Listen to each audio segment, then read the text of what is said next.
మహబూబాబాద్ జిల్లా బయ్యారం మండలం ధర్మపురి గ్రామంలో ఇటీవలే కురిసిన అకాల వర్షాలకు ఇల్లు నేలమట్టమయ్యాయి. గాలి దుమారంతో ఇంటి పైకప్పు ఎగిరిపోవడంతో నిరాశ్రయులయ్యారు. వర్షంతో ఇల్లు మొత్తం కూలిపోయి ఇంట్లో నీరు చేరడంతో అవస్థలు పడుతున్నారు. ప్రభుత్వం తమను ఆదుకోవాలని వేడుకుంటున్నారు బాధితులు. మా ఇల్లంతా కూలిపోయిందండి రాత్రి వచ్చిన వర్షానికి.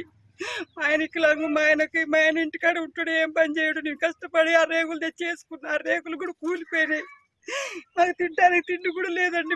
మేము ఉపాసం రాత్రి నుంచి అన్నం కూడా లేదు, మాకు చూసే దిక్కు కూడా లేదు. నాకు కొడుకులు బిడ్డలు కూడా లేరు. ఒక బిడ్డ ఉంటే ఆమెకు పెళ్లి చేసిన, నాకు ఇంక చూస్తానికి కూడా ఎవరు లేరండి. మేము ఎంతో కష్టంలో ఉన్నాం. మమ్మల్ని ఆదుకుంటారని మేము అందరికీ ఈ గ్రామాన్ని ఆదుకోవాలని మేము దండం పెట్టి మేము అడుగుతున్నాం. మాకు ఏదైనా ఒక సాయం చేయండి, ప్రభుత్వం చేయాలని మేము దండం పెట్టి అడుగుతున్నాం. మాకు ఏదైనా ఒక న్యాయం చేయండి.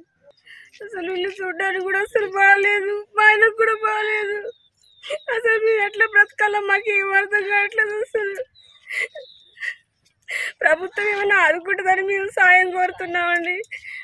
ఇక ఇక్కడ నిన్న 4 గంటల నుండి గాలిదుమ్ములు, వర్షం బాగా వర్షం వచ్చి ఇక రేకులు అన్నీ ఒక 4 రేకులు వేసుకున్నాం ఇంటికాడ.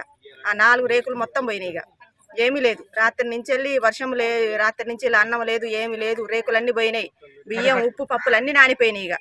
ఇక ఇప్పుడు మరి ఏం చేస్తారో ఏమో, మాకు తినడానికి కూడా లేదు. ఇక